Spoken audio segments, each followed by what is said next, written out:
Et bien voilà, il est temps pour nous, en direct du Salon de l'Agriculture, sur le stand Agri Demain, d'évoquer ce matin en quoi le travail du producteur est-il déterminant sur la qualité du produit. On a le plaisir d'accueillir ambassadrice Agri Demain, Madame Marie-Paul Chauvet. Bonjour Marie-Paul. Bonjour. Tout droit venu de Graveson, dans les Bouches-du-Rhône. Voilà, tout droit venu de Provence, du midi de la France, où il fait malheureusement très froid actuellement. Enfin, le soleil est au rendez-vous. Bien entendu. Bon. Et Maxime La Francescina, merci Maxime, d'être avec nous, meilleur ouvrier de France 2015 primeur. C'est bien ça, oui. Et qui officie chez Charlie à Grenoble. Exactement.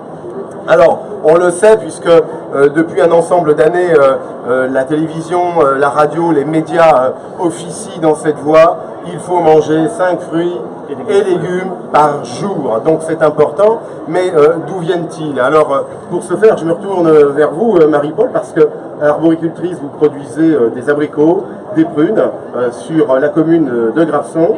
Alors, ces abricots, ils ne naissent pas tout seuls, il faut un suivi, il y a un travail de fond, un travail des saisons. Donc, comment ça se passe, une journée qui démarre à Graveson quand on est arboricultrice? Il est vrai que c'est un travail qui est très prenant, mais bien sûr que l'hiver, nous avons moins de travail, puisqu'il faut simplement surveiller le grossissement des bourgeons floraux pour adapter les traitements. Je veux parler du cuivre, puisque je travaille pratiquement en agriculture biologique avec très peu de traitements. Et autrement, il faut également tailler, donc voilà. Voilà, vous êtes tenu de travailler au rythme des saisons. Chaque saison vous apporte finalement un lot de fonctions et de travail, puisque l'été c'est la récolte, on va y venir, mais l'hiver nous y sommes, c'est la taille du verger actuellement. C'est la taille du verger. Bon là, on a un peu arrêté parce qu'on ne sait pas exactement quelle sera la récolte, avec les gelées nocturnes. Et il faut aussi la surveillance surtout des arbres pour savoir exactement comment les soigner. Voilà. Et quand vous dites soigner un arbre, c'est-à-dire vous le surveillez de près, vous êtes attentive finalement aux insectes. Quels sont finalement les risques premiers, je dirais, de l'arbre, avant que d'autres risques arrivent peut-être pour la fleur et le fruit, mais en cette période, quelles sont les préventions à suivre?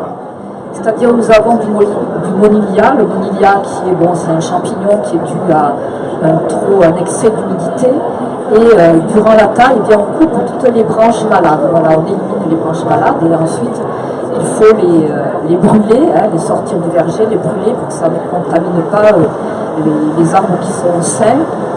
Voilà, tout cela c'est un travail qui demande énormément il faut scruter les arbres et être très vigilant si on va avoir une belle récolte. C'est vraiment un travail d'observation. Maxime, je me retourne vers vous. Avant que le fruit soit sur vos étals, il faut suivre quand même vos fournisseurs, ces arboriculteurs en tout cas qui travaillent, si on reste dans le domaine du fruit. C'est un travail que vous faites également. Alors là actuellement avec les températures que nous avons, la semaine dernière j'étais encore avec un arboriculteur qui est à Saint-Gilles dans le Gard qui me fait des abricots et je me faisais souci parce que je l'avais eu quelque temps au téléphone.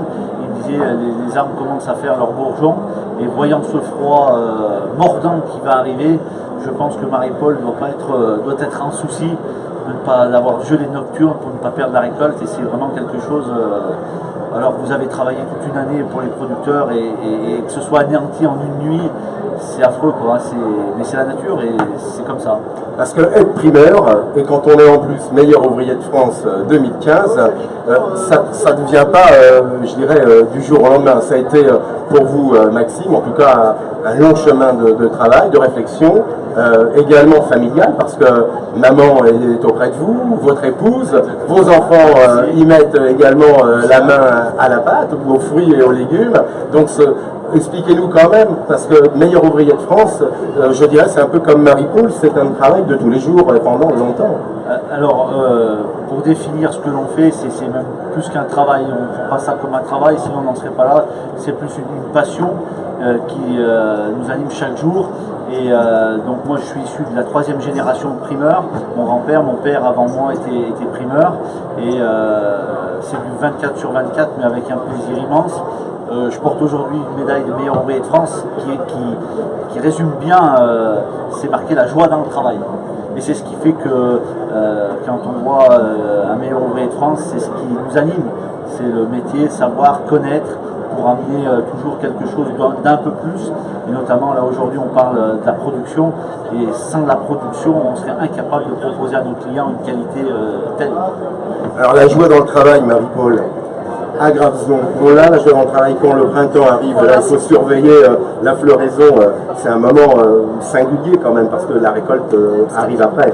La floraison est en vent le printemps, hein. Oui. Bon, elle a été vraiment très tôt, hein, puisque certains arbres, des variétés précoces, ont fleuri dès le début du mois de février.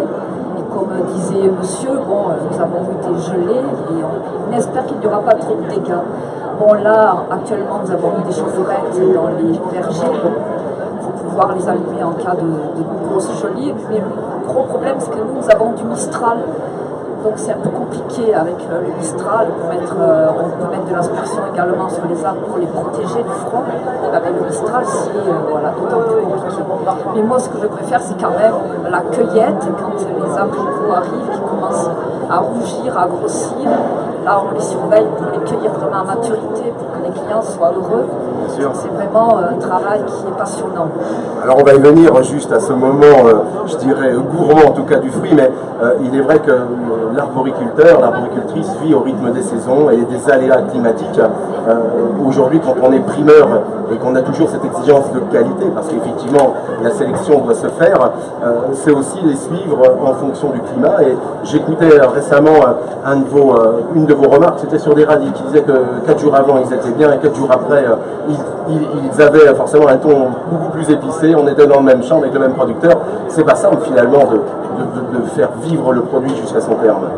Effectivement, et c'est même injuste d'un certain sens, car comme vous le dites, pour des radis, il y a une période où il va être très bon, et si par mégarde il va stresser un petit peu par manque d'irrigation ou je ne sais quel aléa climatique, il va tout de suite être beaucoup plus fort en goût. Et malheureusement, c'est pas parce que j'aime pas le producteur, mais parce que ça ne conviendra pas pour mes clients. La qualité ne pourra pas être sur mes étals, mais ça n'enlève rien au travail qui a été fait en amont, et c'est ça qui est le plus difficile. Tout à l'heure, Marie-Paul parlait de l'aspersion. L'année dernière, à cette même époque, mon producteur qui nous fait des pommes dans les Hautes-Alpes, il a gelé à 100%. C'est-à-dire que vous avez mené votre verger, vous avez taillé, vous l'avez soigné durant une année, et 2 nuits de suite à des températures très basses, et comme dit Marie-Paul, d'autant plus avec le Mistral qui accentue cette sensation de froid, fait que la fleur ne tient pas et elle finit par couler, comme on appelle, et on n'aura pas de fruits. Maxime, voilà, Marie-Paul met l'accent. Je pense que cette chaîne de compétences, cette chaîne du goût, elle ne peut se vivre qu'avec effectivement une chaîne professionnelle. Et aujourd'hui, un primeur, vous incarnez ce métier-là. Voilà, c'est la sélection. En amont, on l'a compris, des producteurs. Sur le terrain, pour suivre l'évolution, en tout cas, des fruits et des légumes, et restituer finalement cette gourmandise aux consommateurs. Marie-Paul, je me retourne parce qu'on parle d'abricots, mais chez vous, la prune pousse, c'est pas forcément la même saison. Enfin, je suis pas expert en prune et en abricots, mais... Heureusement, quand je suis partie, je suis allée voir mon champ et il commence à fleurir. Voilà, donc j'ai quand même quelques inquiétudes également. C'était pratiquement tout en fleurs. Moi, j'ai de très très bonnes prunes, comme on en discutait tout à l'heure avec monsieur. Surtout la Reine Claude, hein, voilà, la Reine Claude, pourtant chez nous c'est pas une plantation on n'en a pas énormément planté, mais le consommateur l'adore, hein, et voilà, elle est ramassée également à maturité, et quand il la goûte, ils me disent mais c'est que du sucre, mais comment vous faites? Vous avez un terroir particulier, Madame Chauvet.